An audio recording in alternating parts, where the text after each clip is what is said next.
We are live, guys. What's going on? I'm ecstatic to be here. Gonna do a quick live stream updates on everything basketball with my boy E-Man right here. Y'all see him. But yeah, guys, we're watching the Cavaliers against the Pacers right now. As a matter of fact, the game's right here. We got the whole editing going on as well. We're going to an event hosted by the people of Sacramento today, which should be fun. It's at a creamery. It's a combination of cookies, ice cream, and sandwiches, I guess. So that should be fun to watch. Trying this new YouTube live stream stuff. I have the chat right in front of me, which is cool. It's a cool new update. It's a new feature that they have. Seems like a pretty intelligent thing to do. But yeah, what's up, Tanvir? Love this video. Appreciate that, brother. But yeah, the Cavaliers right now, they are playing the Indiana Pacers in Indiana. It's game 3.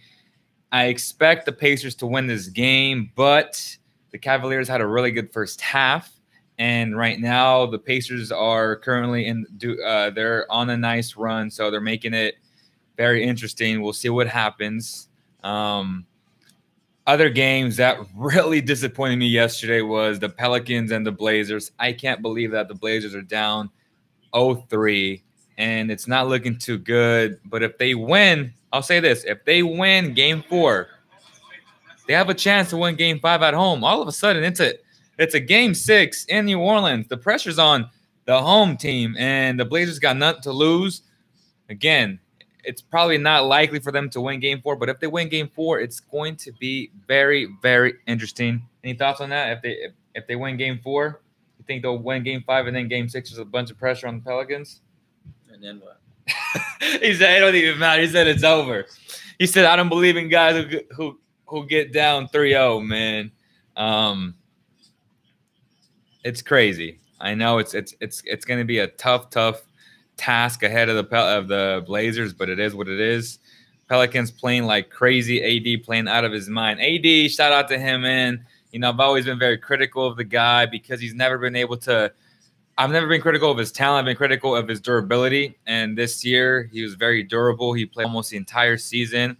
He put his team on his shoulders, and he's performing at a high level. His second playoff appearance, his first one, he got swept, I believe, by the Golden State Warriors a few years ago. So shout out to AD, man. Definitely 25 years old, still very, very awesome player to have. Again, get your merch, man. Cowboy Kingdom, man.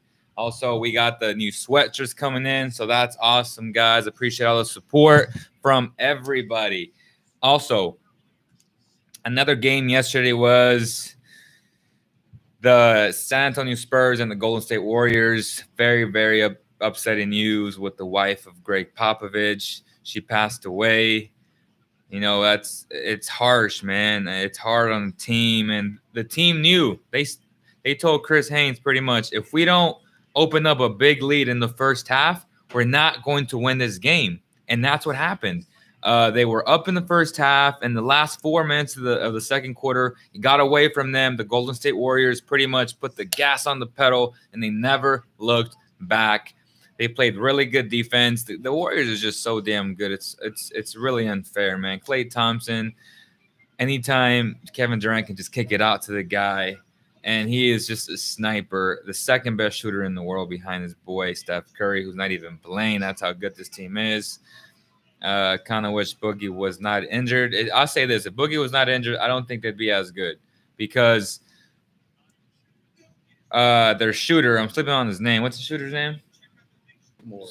That scored 30 points last night? With the guy on the trade?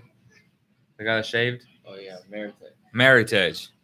So if Boogie don't get hurt, they don't get Meritage. And Meritage is exactly what they need in terms of shooting. The guy has been killing it. I mean, the dude has been killing it as of late, and they're undefeated. They've won 8 in a row since they shaved. That's a real stat, guys. Since he shaved, the Pelicans are 8-0. That is insane. Sad Kings fan, what's up, brother? Rest in peace. Golden State should let them win. I kind of figured, I was like, KD might let go of the gas pedal. He said, I'm a savage. I don't care You know, what happened? We're going to win this game. We're going to put them out their misery. And that's what they did. I expect them to sweep them, honestly. So that's that series. Right now, we got the Cavaliers 61-48 with 8 minutes left in Indiana. It's not looking too hot for the Pacers. But as E-Man said, though, the Cavs don't play defense. And when you don't play defense, there's always a chance to come back. So who else played yesterday? Embiid. Oh, Embiid. That's right. The Sixers and the Heat. I can't believe I really slipped on not betting the Sixers yesterday. They were only a point. And then it was close until the third quarter, and then Embiid started torturing the team, and I kind of figured that was going to happen. And I just couldn't believe that the casino really put the odds at 1 point. And I was like, well, the Sixers are a much better team, especially with Joel Embiid. And, well, they lost by 20. So I think the Sixers are going to win the series now, right? Like, there's no way the Heat will even win another game unless they break his 100 masks that he claims to have. Which was funny because they stepped on his mask. And they had to go, like, you know, fix it. And he says he has 100. So I don't know where he keeps his 100 masks. Joel Embiid, man, I've been saying it for at least 6 months now. He has a chance when healthy to be the best player in the NBA. Him and Kevin Durant right now are playing out of their minds. Honestly, two-way players. People disrespect the two-way players, man. But honestly, they're both two-way players. But we'll see what happens, guys. So those are the 3 games yesterday. On tonight's card, the Milwaukee Bucks, man, they have to win this game. If they don't win this game, the series is over, everybody. Make no mistake about it. There needs to be better coaching. There's no on-ball action, weak side action going on. Everyone just looks at Giannis Antetokounmpo and they expect him to be the savior, which he kind of has been, but it's not translated into victories, which is a huge issue. That just comes to show that he needs more help. He needs his backcourt. He needs Eric Bledsoe to stop acting like a child and stop saying, well, I don't know who Terry Rozier is. You know who he is. He's busted your ass twice now, and you need to step up and play like Eric Bledsoe basketball. Point blank, period. Make no mistake about it, man. I mean, I'm tired of watching you get dogged by Terry Rozier. Man up and get the Bucks a W in Milwaukee tonight. The crowd's going to be into it. So no more excuses, Eric Bledsoe. You better put on an offensive performance. You better score at least 20 and 10 tonight. Facts. That's right. Facts. So the Bucks are the more talented team, but the Celtics are the better coach team. They're way tougher mentally, physically, and it is what it is, man. Justin Olsen, I have a feeling is going to come to Doncic to us in the draft. Going to be Will Doncic. I have a feeling is going to Willis Doncic to us. I think you're saying the Kings are going to get Doncic. If the Kings get Doncic, I'm buying you a jersey, bro. And any team you want, brother, I'm going to send you a jersey. Put it into existence. Luka Doncic to the Sacramento Kings. If that happens, brother, I don't even care. Like, I don't want them to return. If that happens, I'm going to send you a jersey, guaranteed, of any player that you want. I don't care who it is. It needs to be a replica jersey, but that's what it's going to be, man. Man, that would make this dude happy. Like, this dude right here is like, oh, Luka Doncic, man. I'm telling you right now, like, we're at the studios, man. I remember that. My boy Justin Olsen just put it into existence. LeVar Ball that, man. But yeah, so the Bucks and the Celtics tonight. Current update, Victor Oladipo's flat out balling. He's out here just he missed that bucket, though. Okay, 61-49, about to be a 10-point game after he makes his 2 free throws. So that should be some stuff. Me too, bro. Get me some cowbell merch. Bro, get yourself some cowbell merch, dog. Got the hat, got the merch, got the sweaters. Just came in. People are loving them. The quality is great. It makes me very, very excited. But no, man, I'm gonna bless Justin Olsen if we get Luka Doncic. I mean, that would be a dream, man. I mean, this dude to me is a game changer that the Kings have needed for so long. 6'8", point guard, shooting guard, small forward player, man, who can play all 3 positions without any issues, man. He's gonna be a really good basketball player. I just hope he doesn't go to the Suns and it'll ruin his career, or the Magic. Because those 2 teams will ruin his career. Uh, but yeah, so the other game tonight's played is who? What? The Bucks are playing. Oh, the Raptors. 53-61. The Raptors. The Raptors and the Wizards. This should be a very interesting series, man. Like Raptors in 4. he said, Raptors in 4, even though they're already down 2-0, though. The Raptors are up 2-0. The Raptors in 4. Oh, I'm tripping. He said the Wizards in 4. I'm like, wait, what? The Wizards are down. Like, what are you talking about? We said the same thing, but in different ways. Or at least I in my head. I'm like, oh, okay. For real? Raptors in 4? No. Oh no. I'm like, nah. That's going 6 at least, man. I mean, the Wizards. You gotta put some respect on their names. I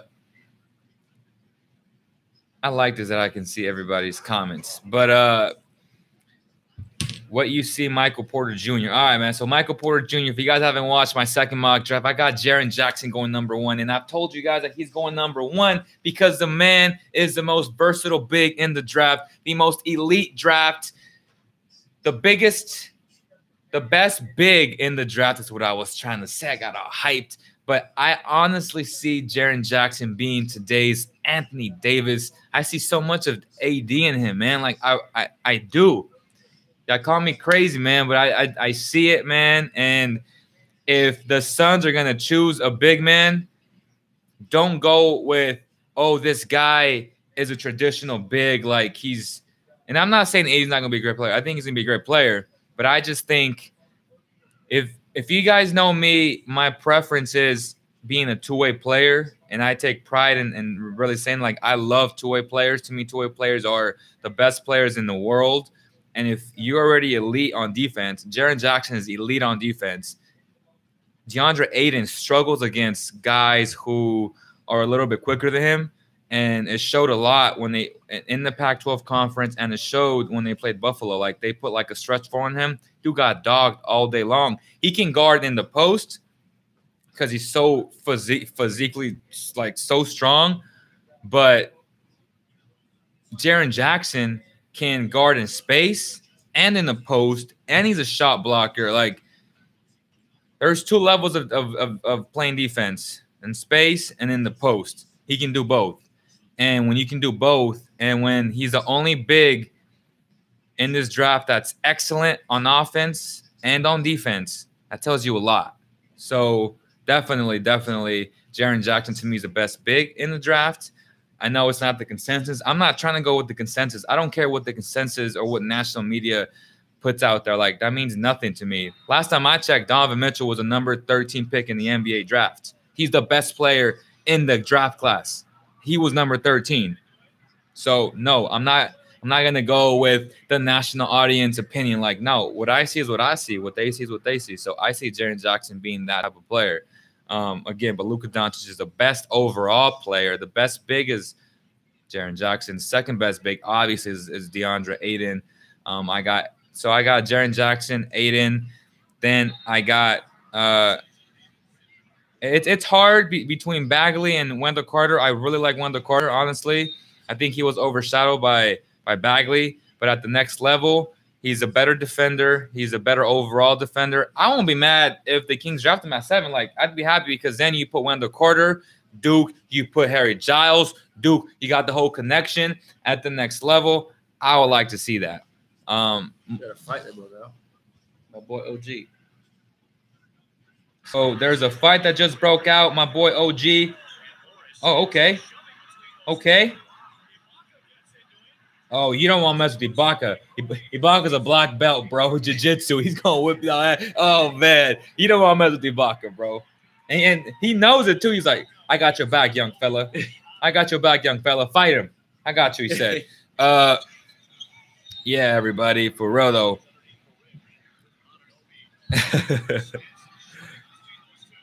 We got all games going on right now, man. Anyways, people, what are people saying? Do you think moving up to the top 5 is an option? Absolutely, man. Like, if you're convinced on one of the prospects, like say the Kings love Jaren Jackson, they're like, well, he's not going number 1. Other teams are going to buy all the hype with the other guys, and he's available at 4 or 5. I'm moving up. I see that Jaren can be solid, but man, Aiden has the highest ceiling to me. No, the highest ceiling is Jaren Jackson. Like if Jaren Jackson puts on weight, it's a wrap. You have to understand that. I'm looking forward to see Harry Giles. Do you think we should move from Willie Cauley-Stein? Because I like the dude's athleticism. I'm liking Mikal Bridges. As of right now, like if you ask, okay, and I have to be transparent with you guys. I like Willie. E-Man likes him a little bit more. But as of right now, I would move on from him unless he accepts more of a six-man role in terms of like the first big off the bench. And the Kings are not good enough yet. So that's an issue in its own. So I can't really blame Willie for that. But if I had a choice between Willie and Jaren Jackson, yes, I would go with Jaren Jackson. No question about it. I'm sorry. I like Willie as a person, but this is all strictly basketball. This is nothing personal. I want the best for the franchise. And I honestly feel that Jaren Jackson, DeAndre Ayton, and even Wendell Carter would be better fits right now. Even though they haven't really proven anything yet, but I know what I'm going to get from Willie Cauley-Stein in consistency play. You'll have, 2 weeks of a stretch where he looks really good, and then you have 4 weeks where he's going to disappear, and you're like, man, I don't know if I can live with that, man. Like, I don't know if I can live with that as my starting big. I like him as a third man, as a third big in the rotation. So that's what I see from him. I do every single year, but I think Kings get lucky and land the first pick. Harry Giles, hype real. I have no idea what he's going to play next season. I have no idea either, bro. I'd be lying. Like, E-Man would be lying if he said, I know what he's going to be. Bro, he's the next Chris Bosh mixed with Kevin Garnett. Mixed with Michael Jordan. Mixed with Chris Webber and Michael Jordan. So, we don't know, man. I mean, he looks really good in practice. Now it's a matter of, can you put that? Oh, the Pacers are down by 6. If you don't play defense, the team will always get back up. So the Pacers are playing really good. They're on the run right now. E-Man is hyped. Harry Giles, what can we expect from Giles? Again, he looks really good in practice. I've seen plenty of him in practice. I can't say. I mean, my educated guess is if it translates to the floor, Kings Nation will be very happy with Harry Giles. Kings Nation will be very happy. He's so skilled. He can really do it all. He's a good playmaker, good rebounder. He's good in space. He handles like a guard. My educated guess is he's going to be good, but you just never know. Being a Kings fan and being disappointed year after year, you have to just have skepticism about this type of stuff. You know what I mean? Like, I can't just be on a high horse and be like, yeah, he's going to be raw. Like, he very well be raw. But, I'm just, I'm being kind of like skeptical a little bit because I've seen and I've been disappointed way too often. What do you think? What do you think of Lance guarding LeBron? I like it. I love Lance guarding LeBron because he don't respect LeBron in terms of, hey, I know you're the best player in the NBA. With that said, I'm going to bring it and I'm going to give it to you, and I'm going to give you my best. And I'm not going to back down from you because you're the best player in the NBA. A lot of guys are scared of LeBron James. They're scared of his presence. And to me, it's like I love Lance's approach to the game and his mental toughness and just everything about the kid, man. Like he breeds old school basketball, and that's why the Pacers are where that's exactly why they're a 5 seed, because they weren't even supposed to be there in the first place, and he was a huge part of their success. What's Lance Stevenson and how his mental toughness and how he brings it like the old school play. Like he don't respect LeBron. Like he's not gonna back down from him. He's from LeBron James. He knows he's better, but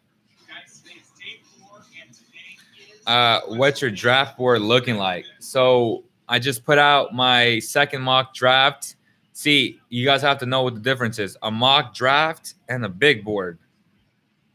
My big board and my mock draft are way different.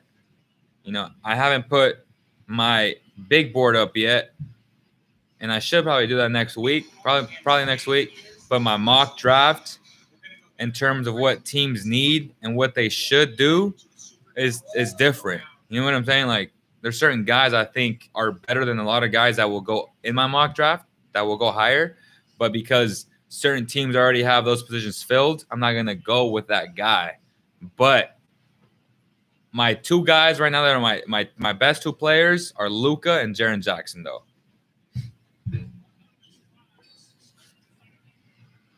So we got Bogdanovich. Single digits. Bogdanovich from the Pacers, not from the Kings, though. Playing out of his mind. No, I'm joking. He's playing all right, though. He's been playing good the whole freaking series. He's been playing good the whole series, though. Yeah, guys, the Bucks. We got the Wizards. Are the Wizards winning? They're winning. They're winning? Who? The Wizards? So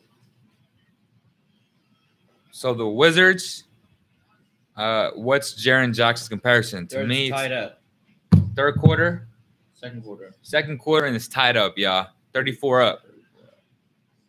What's Jaren Jackson's comparison? To me, best case scenario, Anthony Davis. 7'5" wingspan, 6'11", puts on some weight. That's who he is to me, man. Who? AD. Anthony Davis. Yeah.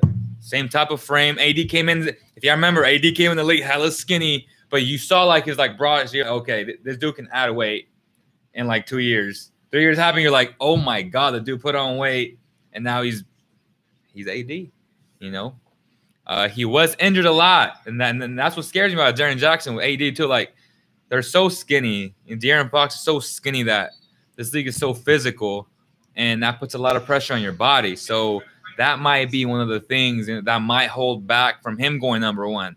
It's not based on talents. You know, again, though, if you're going to base on talent and future, dude has it all, man. Like, I've watched a lot of film on this kid, and, like, his hook shot, his feel for the game inside the paint, he has a lot of that. What do you think about Cat? I think he needs to step up. Cat's been super soft, man. Are you disappointed with Cat? Like, Cat disappeared in game 2. No, because Clint Capella is just that good. He very well might be. He very well. Is he not killing him? Is he not disappearing him? I mean, you got to give Capella credit though. He's been hooping. He's been hoping, and the man's gonna get paid. So I haven't watched the full game though. I've just seen highlights of him blocking people. He's good, bro. I want to watch the full game. He's good. He's good. Buddy or Bogey as our future starter. Bogey's gonna be the starter. But Buddy Hield will get starter minutes. So, but again, man, it's a good problem to have. Like, to me, Buddy Hield's overall game fits that role of being the sixth man, coming off the bench, just providing straight buckets. Fox is gonna get bench minutes. If Fox might get the bench minutes, nah. But oh man, this chair is like scratching me right there. That's what I see, though. The Splash Bros 2.0, Buddy and Bogey. You like that? Buddy and Bogey, Splash Bros 2.0? They're their own. They're buddies. They're like Splash buddies. They're like Splash Buddies. They're like they're the European Splash Bros. No. They're the international.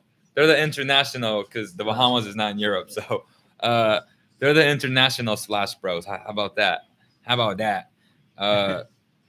Yeah, guys, so many games going on. The best time of the year, playoff basketball. Hopefully the Kings can be in the playoffs next year, at least for the first round, man. I'm dying. I'm salivating over playoffs. I just wish the team was there.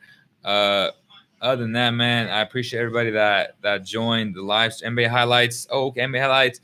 What do you think of solid role players we can get in the offseason, like besides Julius Randle and Aaron Gordon? I would love to get Trevor Ariza and Luke Mute. Funny thing is, like, the Kings had Luke Mute and they cut him, and Luke Mute sued them because they kind of faked like the whole physical part of it.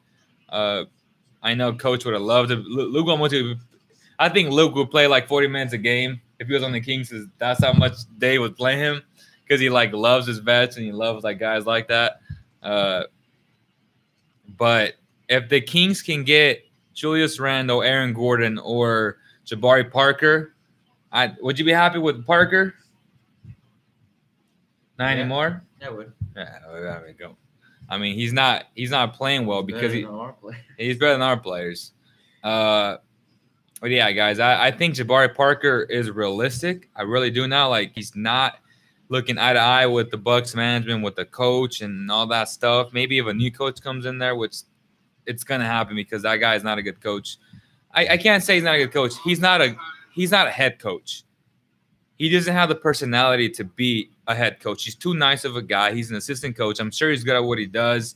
No offense to him, but they need like a true leader on the Bucks. And it is what it is, guys. So if we get Randall, Aaron Gordon, I'd be happy with either of those guys. The Magic just fired their head coach Vogel, so you kind of know that they're heading in a different direction. They might not match the offer for Aaron Gordon, which would be very interesting to me. So lots of things. The Kings have cap space. I can't wait to see what happens, guys. I'm going to end it right here, man. If Jaeger doesn't change up his offense, something needs to happen. The thing is, like, I was talking to Iman about this. Jaeger's offense works in the playoffs. I mean, we're seeing the Jazz run that. We're seeing the Warriors run some of that. We're seeing the Spurs run some of that. We're seeing the Celtics run some of the Horns offense. So it works, man. You just need skilled players, and if that happens, Kings would be just fine, man. Shout out to Dave Jaeger, man. All in for MPJ. I meant Michael Porter Jr. Hey, I'm all in too if they draft him. I won't be mad. Other than that, guys, thank you guys so much. I'll see you guys on the next episode. Make sure to watch the draft. We got the box video. We got a bunch of content on this channel that we've been just grinding out this past week. Thank you guys so much for the support. The best YouTube and podcast of all time. Talking about the proud. Appreciate you, brother. Thank you so much for your support. I'll see you guys on the next one.